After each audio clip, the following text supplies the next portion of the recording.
भाई आप वकील हैं, वकील तो लोगों से एफआईआर करवाता है, आप एफआईआर क्यों नहीं की?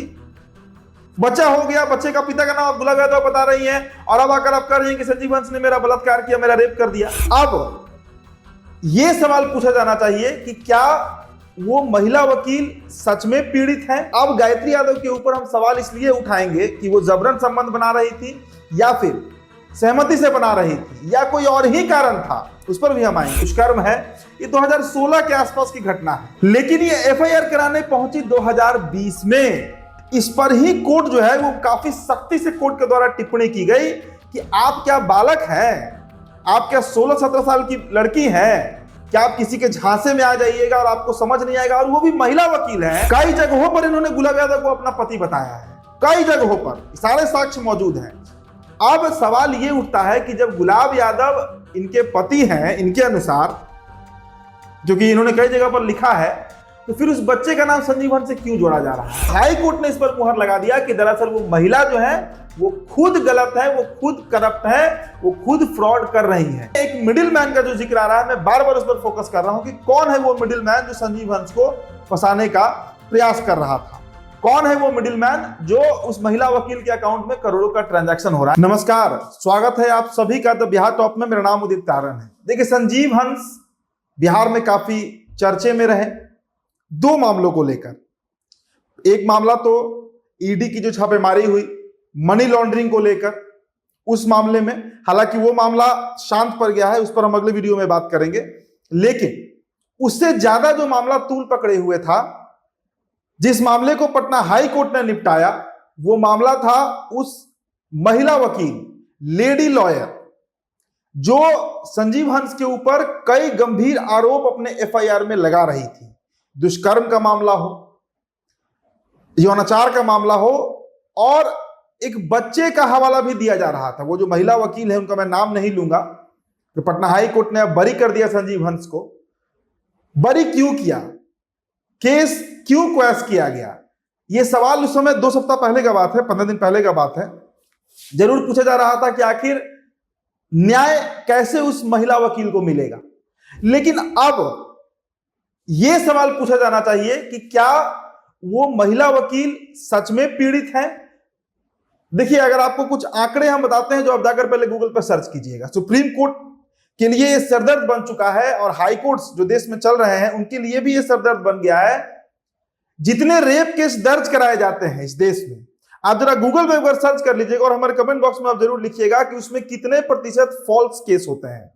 मतलब सिर्फ फंसाने के उद्देश्य से, बदला लेने का उद्देश्य से, न जाने कितनी ऐसी महिलाएं हैं जो रेप केस करा देती हैं। और डाउरी उससे भी ज्यादा, यानी जो दहेज का मामला होता है सेक्शन 498, उसमें भी कितने फॉल्स केसेस हैं।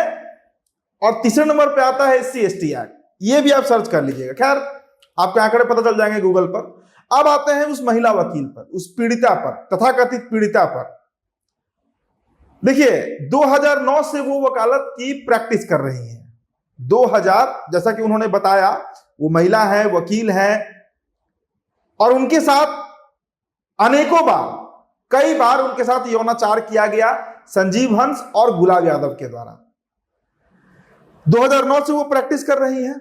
और जैसा उन्होंने एफआईआर में लिखवाया, सबसे पहले आप एक बात समझ लीजिए कि एफआईआर जो दर्ज कराया जाता है, फर्स्ट इंफॉर्मेशन रिपोर्ट थाने में जो दर्ज कराया जाता है, वो सही हो या जो पुलिस का सुपरविजन हो, जो आईओ होते हैं, इन्वेस्टिगेशन ऑफिसर होते हैं, उनका जो जांच पड़ताल हो वो सही हो, ये जरूरी नहीं है तब तक जब तक कोर्ट उसे सही नहीं कहता। देखिए, कोई भी मामला होता है, जुडिशियरी में अगर हम जाएं, न्यायपालिका में जाएं, कोर्ट में जाएं, तो वहां पर सबूत के आधार पर फैसले दिए जाते हैं। जो साक्ष्य होते हैं, जो प्रूफ होते हैं, उसके आधार पर फैसले दिए जाते हैं। अब जरा ये लेडी लॉयर और संजीव हंस का मामला आप समझ लीजिए। जैसा मैंने बताया कि साल 2009 से जो महिला वकील है ये प्रैक्टिस कर रही हैं, और इनके अनुसार जो इन्होंने एफआईआर में लिखवाया, जिस पर कोर्ट बहुत गुस्सा भी हुआ था, कोर्ट ने फटकार लगाई थी, 2016 में इनके साथ पहली बार गन पॉइंट पर, देखिए बात को नोट कीजिएगा, इन्होंने खुद लिखवाया था एफआईआर में, गन पॉइंट पर गुलाब यादव जो है वो रेप करते हैं। और जहां तक मुझे याद है 2015 से 2020 के बीच में गुलाब यादव जो है वो झंझारपुर से विधायक हुआ करते थे आरजेडी के। तो इनके अनुसार गुलाब यादव जो है वो गन पॉइंट पर 2016 में इनसे रेप करते हैं। उसके बाद इनको आश्वासन देते हैं कि आपसे शादी करूंगा लेकिन अपनी पत्नी को तलाक देने के बाद। फिर आगे ये एफआईआर में लिखवाती है कि अगली बार इनके साथ सामूहिक यौनाचार होता है, मतलब दो लोग मिलकर करते हैं। वो लोग होते हैं गुलाब यादव और आईएएस संजीव हंस। अब ये कैसे होता है ये समझिए, खेल क्या है। देखिए सबसे पहले ये समझना होगा कि सहमति और जबरन दो तरीके से संबंध बनता है। अगर जबरन हुआ तो वो अपराध है, वो मतलब नैसर्गिक नहीं है। लेकिन सहमति से जो संबंध बनता है, अमूमन घर परिवारों में हस्बैंड वाइफ में जो संबंध होते हैं वो सहमति से ही बनता है, आपसी सहमति से। लेकिन जो जबरन बन रहा है, तो अब गायत्री यादव के ऊपर हम सवाल इसलिए उठाएंगे कि वो जबरन संबंध बना रही थी या फिर सहमति से बना रही थी या कोई और ही कारण था, उस पर भी हम आएंगे। अब देखिए इनके साथ दूसरा बार रेप कब होता है। इनको पुणे बुलाया जाता है, गुलाब यादव इनको पुणे बुलाते हैं। ये बातें उन्होंने खुद एफआईआर में लिखवाया है। इनको पुणे बुलाया जाता है और पुणे इसलिए बुलाया जाता है क्योंकि गुलाब यादव इनको कहते हैं कि मैंने अपनी पत्नी को तलाक दे दिया है, डाइवोर्स दे दिया है, तुम पेपर देखने आ जाओ पुणे। और ये पुणे पहुंच जाती है। ये घटना 2016 के बाद की है, जहां तक मेरा अपना अनुमान है। तब तक व्हाट्सएप आ गया था, फेसबुक और जीमेल तो खैर बहुत पुराना है। ये अगर चाहती तो शायद वो कॉपी मंगाकर फोन पर भी देख सकती थी। खैर वो पुणे पहुंचती हैं और तब इनका आरोप होता है कि ये जो है इनके साथ संजीव हंस और गुलाब यादव दोनों सामूहिक तौर पर इनके साथ यौनाचार करते हैं। इनको नशीली गोली खिलाई जाती है, क्या क्या बातें इन्होंने एफआईआर में लिखवा दिया था। अब देखिए ये सारा काम जो है, मतलब जितना भी इनके अनुसार कुकर्म है, दुष्कर्म है, ये 2016 के आसपास की घटना है। लेकिन ये एफआईआर कराने पहुंची 2020 में। 2020 के बाद कहिए, इस पर ही कोर्ट जो है वो काफी सख्ती से कोर्ट के द्वारा टिप्पणी की गई कि आप क्या बालक हैं, आप क्या 16-17 साल की लड़की हैं, क्या आप किसी के झांसे में आ जाइएगा और आपको समझ नहीं आएगा। और वो भी महिला वकील है, बीइंग अ लेडी लॉयर, आप एफआईआर क्यों नहीं करा रही है भाई? क्या दिक्कत है एफआईआर कराने में?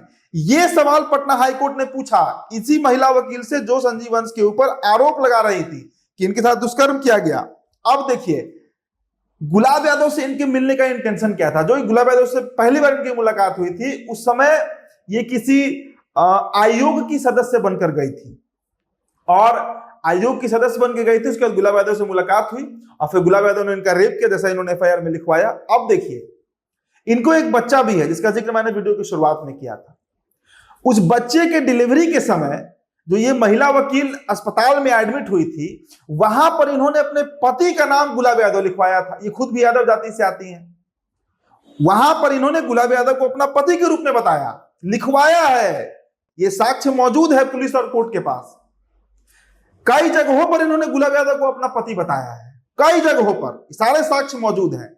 अब सवाल ये उठता है कि जब गुलाब यादव इनके पति हैं इनके अनुसार, जो कि इन्होंने कई जगह पर लिखा है, तो फिर उस बच्चे का नाम संजीव हंस से क्यों जोड़ा जा रहा है? इसके पीछे कहानी यह है कि गुलाब यादव जो है वो, जैसा इस महिला वकील बताती है, उन्होंने अपना नसबंदी करा लिया था और वो बाप नहीं बन सकते थे। ये बातें कही गई है इन्हीं महिला वकील के द्वारा। तो इससे शंका जो है और शक और ज्यादा पैदा हो रहा है कि आखिर ये महिला चाह क्या रही है। इसके अलावा देखिए एक मिडिल मैन का भी जिक्र है, एक बिचौलिए का भी जिक्र है जो संजीव हंस और ये जो महिला वकील है इनके बीच काम कर रहा था। और उस मिडिल मैन और ये महिला वकील के बीच करोड़ों का ट्रांजैक्शन हुआ है, करोड़ों का। इसका खुलासा भी होगा भविष्य में और ये फंसेंगी, ये बुरी तरीके से फंसेंगी। देखिए संजीव हंस हो या गुलाब यादव हो, नोन फेस है बिहार के, जाने माने चेहरे हैं, बड़े हस्ती हैं, एक बड़े ब्यूरोक्रेट हैं और एक राजनीति में विधायक रहे हैं। तो खासकर संजीव हंस को फंसाने का प्रयास तो नहीं किया जा रहा था इस महिला के द्वारा। और वो मिडिल मैन कौन है जो पैसे भेज रहा था इस महिला को संजीव हंस को फंसाने के लिए, इसकी जांच अब शुरू है और इसका जांच होगा। तो कुल मिलाजुला कर आप समझिए कि ये जो प्रकरण बिहार में, देखिए मैंने भी उस महिला वकील का इंटरव्यू किया था 2021 में, तब मैं अलग चैनल में था। मैंने इंटरव्यू किया था, उस बच्चे को वो लेकर आई थी, तब वो बच्चा शायद 3 साल का होगा या 2.5-3 साल का था, 2018 का उसका जन्म है। मनगढ़ंत कहानियां चल रही थी मेरे ऑफिस में, सुन के मुझे भी शंका हो रहा था कि आखिर ये बातें जिस तरीके से वो बता रही थी, कोई पीड़ित महिला उस तरीके से बात नहीं करेगी, जहां तक मेरा अपना अनुभव है, अनुमान है। लेकिन अब हाई कोर्ट ने इस पर मुहर लगा दिया कि दरअसल वो महिला जो है वो खुद गलत है, वो खुद करप्ट है, वो खुद फ्रॉड कर रही है। और संजीव हंस को एक पूरे, देखिए संजीव हंस के कई दुश्मन हो सकते हैं, एक छोटा सा कर्मचारी के कई दुश्मन होते हैं, तो ये तो बहुत बड़े अधिकारी हैं। बिजली विभाग के, ऊर्जा विभाग के प्रधान सचिव रहे और बड़े बड़े पदों पर रहे हैं बिहार में। नीतीश कुमार के बहुत दुलरुआ अधिकारियों में से एक है। अवार्ड भी इनको मिला हुआ है इनके काम के चलते, काफी कुशल अच्छे काम करते हैं विभाग में लेकर। तो कई तरह के इनके दुश्मन हो सकते हैं। और उसी में एक मिडिल मैन का जो जिक्र आ रहा है, मैं बार बार उस पर फोकस कर रहा हूं कि कौन है वो मिडिल मैन जो संजीव हंस को फंसाने का प्रयास कर रहा था। कौन है वो मिडिल मैन जो उस महिला वकील के अकाउंट में करोड़ों का ट्रांजैक्शन हो रहा है। एक और खबर निकल कर आई सामने कि एक वॉइस खूब वायरल हो रहा था, वॉइस रिकॉर्ड जो है, उसमें कहा जा रहा था कि वो मिडिल मैन और गायत्री यादव के बीच बात हो रही थी। पैच, ये नाम काट दीजिए, गायत्री यादव, उस मिडिल मैन और ये लेडी अधिकारी, लेडी वकील जो है, इनके बीच बात हो रही थी कि उस डील को मतलब समझौता कर लिया जाए संजीव हंस से।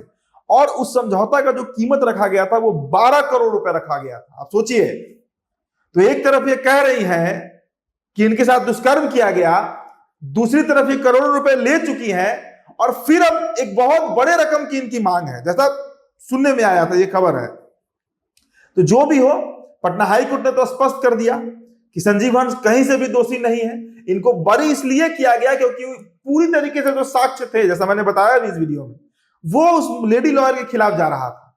और आने वाले दिनों में आप एक बात नोट कर लीजिएगा, वो जो महिला वकील हैं वो फंसेंगी, वो बुरी तरीके से फंसेंगी, और भी कई तरह के खुलासे इस मामले में हो सकते हैं। देखिए 2 सप्ताह से अधिक का समय हो चुका है फैसला आए हुए, लेकिन आज तक इस पर लोगों की उत्सुकता है कि आखिर हुआ क्या, कैसे संजीव हंस को बरी कर दिया गया। तो मैंने बताया ना कि पुणे जाना, स्वेच्छा से जाना और बिना कारण जाना, और फिर उसके बाद एक लंबे समय तक संबंध में रहना, दोस्ती का ही संबंध हो सकता है, और फिर अचानक से आपको 4 साल के बाद हो जाता है कि मेरे साथ तो रेप हो गया और इस पर केस होना चाहिए, और फिर आप मीडिया के घर घर घूमती हैं, इंटरव्यू देती हैं, एक पूरा प्लान तरीके से आप आगे बढ़ती हैं।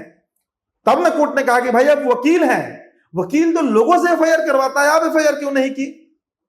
बच्चा हो गया, बच्चे का पिता का नाम अब्दुल्ला यादव बता रही हैं, और अब आकर आप कह रही हैं कि संजीव हंस ने मेरा बलात्कार किया, मेरा रेप कर दिया, इसलिए यह मामला विवादित हो गया। तो ये महिला वकील जो है आने वाले दिनों में फंस सकती हैं। फिलहाल इस रिपोर्ट में, इस चर्चा में इतना ही। मेरा नाम उदित तारन है, बहुत बहुत शुक्रिया।